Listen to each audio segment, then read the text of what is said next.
I saw her through the glass, laughing. A champagne flute dangled from her perfectly manicured fingers. She leaned in toward him, whispering something into his ear. He smirked, then placed his hand over hers on the table like they'd done this 100 times. The candlelight flickered between them, like the damn scene was scripted. That wasn't the worst part.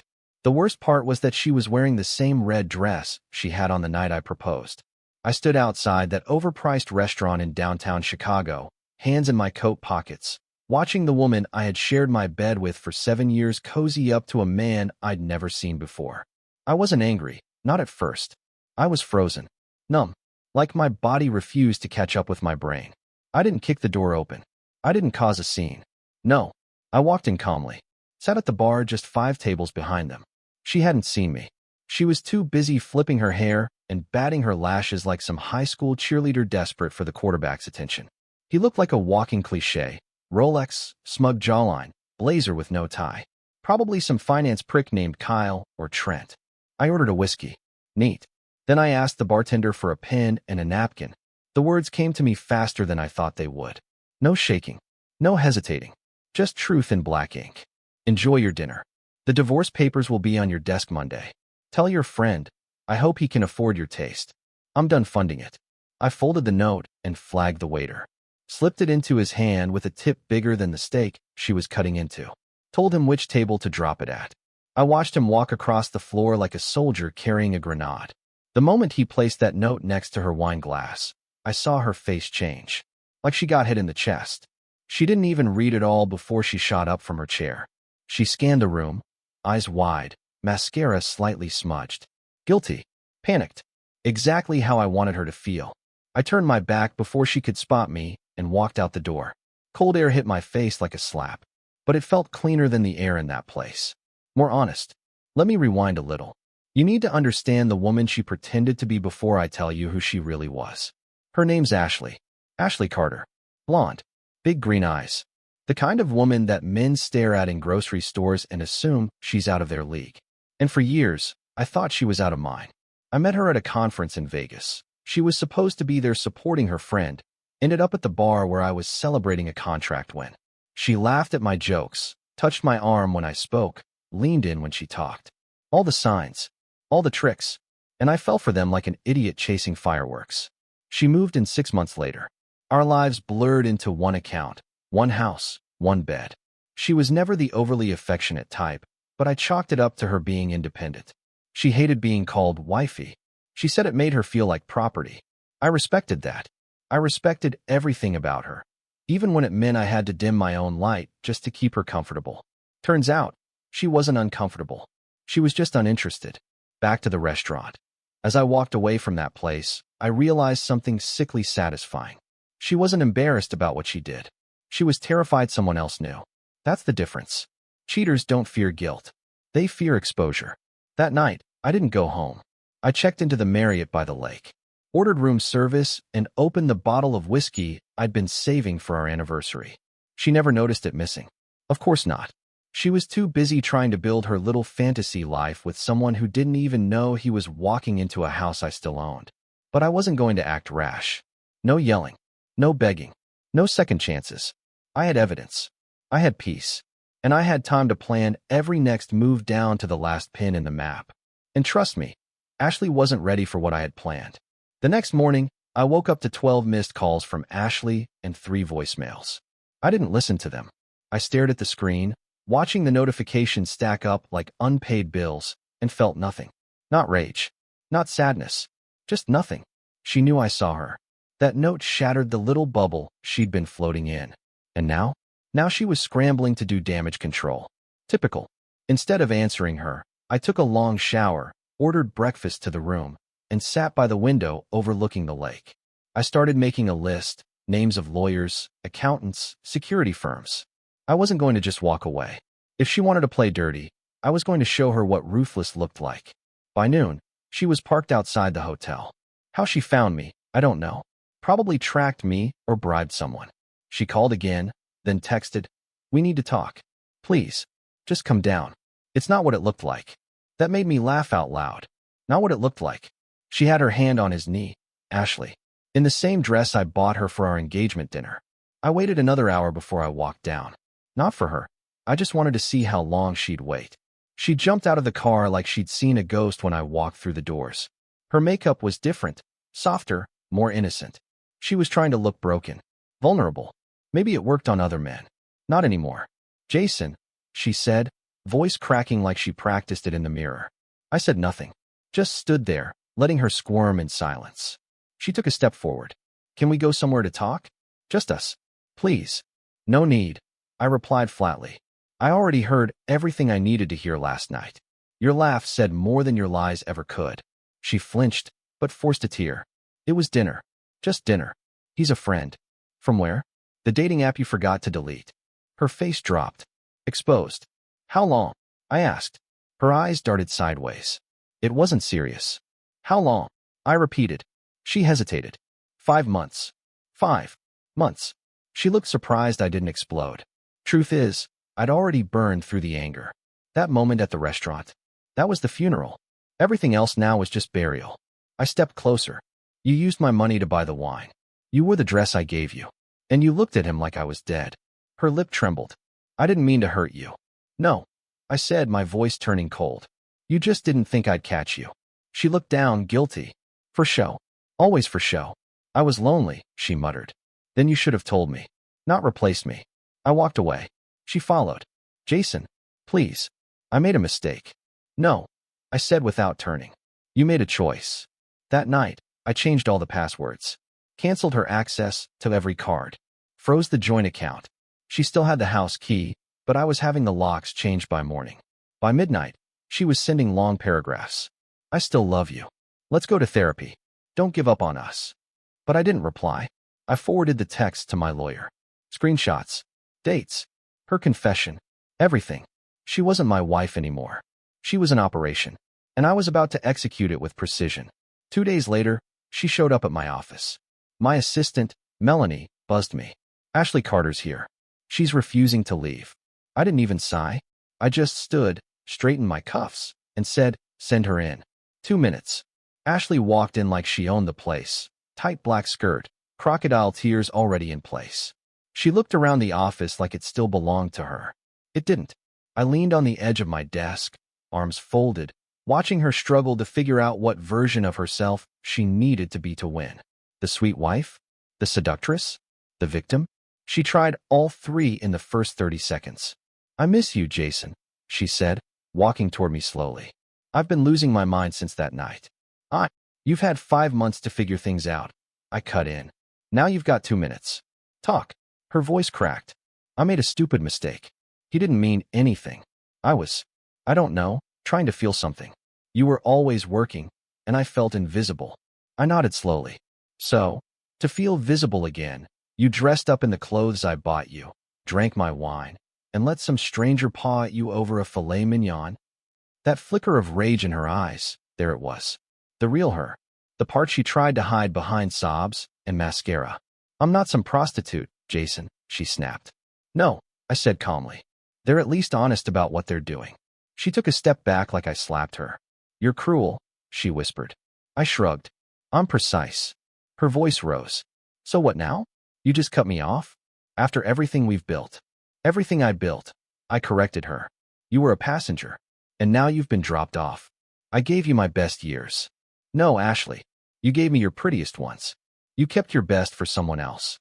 Her mouth opened, but no words came out. The moment stretched. I watched her squirm. I wanted her to feel that. Every inch of the humiliation she thought she'd never experience. She started to speak again, but I held up a hand. I've already filed. The documents are on the way. You'll get served this week. I'm not negotiating anything. You signed a prenup. You walk out of this with what you brought in. She blinked. You can't do that.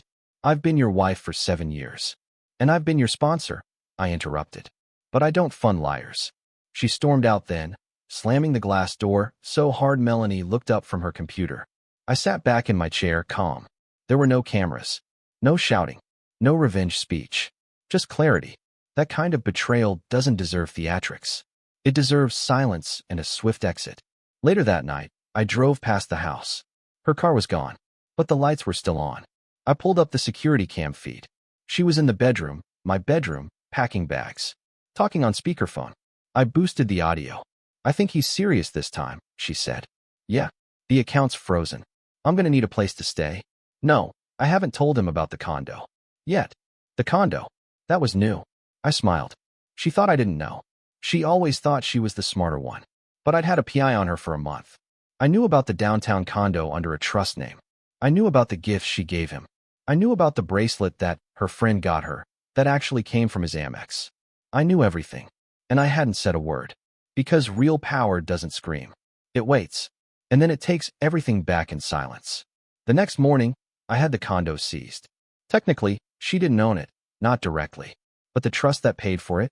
Yeah, that was funded through one of my holding companies. She didn't think I'd noticed the monthly withdrawals she tried to hide. She used a card I rarely monitored, one we kept for emergencies. Apparently, her definition of emergency included satin sheets and scented candles for another man. I froze the trust. Not a warning, not a heads up, just gone. By noon, she was calling again. This time, I answered. Jason, she said, breathless, like she'd just run a mile. Did you touch the trust? The condo access code isn't working. I had things there. You mean he had things there? I said. A pause. You had no right. I had every right, I said, cutting her off. You siphoned money from a business asset. That's fraud. She laughed, hollow and defensive. Oh, come on. Now you're pretending to be some victim? You've always been the one in control. I just wanted something that was mine. Then you should have earned it instead of faking it. She snapped. You know what your problem is? You think money equals loyalty. You bought me, Jason. You never actually saw me. No, I said evenly. I did see you. I just couldn't believe you were this cheap. She hung up. I didn't flinch. A week passed. The lawyer confirmed the divorce proceedings were in motion. No contest. Her name was off the accounts, off the titles, off the will. Clean. Surgical. I had lunch with my financial advisor the next day, and even he was surprised how little she actually had tied to her own name. She was paper-thin behind the glamour. But the real hit came later. I sent a single email to her parents. Not out of spite. Just facts. A copy of the restaurant bill. The photo from the security cam in the condo hallway. The bank statement from the trust. And finally, the prenup, signed, time-stamped, and attached to her wedding vows. Her mom replied the same night. We had no idea. We're ashamed. Please don't involve us in this. I didn't reply. I didn't need to. Ashley called 2 days later, crying. But it wasn't grief. It was panic. My parents cut me off, she whispered. They think I disgraced the family. I stayed quiet. I made a mistake, Jason, she said, voice shaking. I lost everything. I almost felt something. Almost. But I remembered the way she laughed that night. The way she smiled at another man with my ring on her finger. The way she looked surprised, not guilty, when she saw that note. You didn't lose everything, I said. You just lost what was never really yours to begin with. Silence. Then a click. She didn't call again. But the man? The lover? He did. 2 days later. Unknown number. Blocked ID. Hey, he said, awkward. I know this is weird, but can we talk? I paused. Who is this? He cleared his throat. It's Brian. I was with Ashley. I didn't know she was married, man. I almost laughed. What gave it away? The wedding ring or the shared bank account she used to book your little love nest? He stammered. Look, I'm sorry. She told me you were separated. Said you were just dragging it out. She lied to me, too. I stayed quiet. She's spiraling, he added. I just thought you should know. She's blaming you for everything. That made me smile. Good, I said and hung up. I didn't need closure. I had truth. And the truth didn't set her free. It buried her. A month passed. By then, Ashley had moved into some shared apartment uptown. A friend of a friend. Word got back to me through someone at my gym. Apparently, she was telling people I kicked her out for no reason, that I was emotionally abusive, that I'd been controlling for years. I expected that. When people like her lose control of the narrative, they try to rewrite it with whatever scraps are left. But no matter how she twisted it, the facts didn't change. She cheated. She lied. And now she was living with plastic hangers and roommates. While I woke up in clean silence with no screaming matches, no suspicious texts at midnight, no perfume-scented guilt clinging to the sheets. But something still lingered in me. Not regret. Not doubt. It was the kind of ache you get when you pull a knife out of your own back and realize how long it was there. You wonder how you didn't notice sooner. That ache started to fade the day I walked into my closet and saw it. Her red dress. The one from the restaurant. The one I bought her. Still hanging there like a souvenir of betrayal. I stared at it for a long minute, then pulled it down, shoved it into a trash bag, and dropped it down the chute. I deleted our wedding photos off my phone the same night. Then came the email from our old mutual friend, Claire. She never took sides until now. Subject line, "You deserved better." It was short. I didn't say anything before because I didn't know what was true. But now I do. She lied to all of us. She told me you had anger issues. That you were distant. She said she fell in love with Brian because he listened to her. I saw her at a bar last night. Alone. Drunk. She asked if I thought you missed her. I told her no. And I meant it. Just wanted you to know. Your silence was louder than anything you could have screamed. I stared at that message for 10 minutes. Then I smiled. It wasn't revenge. It wasn't justice. It was vindication. Ashley thought she could control every angle, every detail. She always needed to be the hero of the story. But she underestimated one thing. People notice patterns. People talk. And no one buys a sob story forever, especially when the tears are crocodile and the wounds are self-inflicted. A week later, I walked into a coffee shop and saw her. She was by the window, hair tied up in a lazy bun. No makeup, cheap coat. She didn't see me. I stood in line, watched her stare at her phone, scrolling through something, biting her lip. She looked like someone trying to remember who she used to be. I didn't approach. I didn't say a word. I just took my coffee, turned, and walked out. Because there's a power in letting them see you free. There's a silence that screams louder than revenge ever could. And in that moment, I realized I was finally, fully, truly done. 2 weeks later, the final documents arrived. Divorce finalized. I didn't feel like celebrating. There was no champagne, no victory lap, just a quiet moment at my kitchen table, staring at the embossed stamp on the bottom of the page, thinking about how something that once started with trembling hands and whispered vows had ended with a signature and a silence. But closure doesn't come from ink and paper. It comes from decisions. And I had made mine. That night, I boxed the last of her things. The forgotten heels under the guest bed.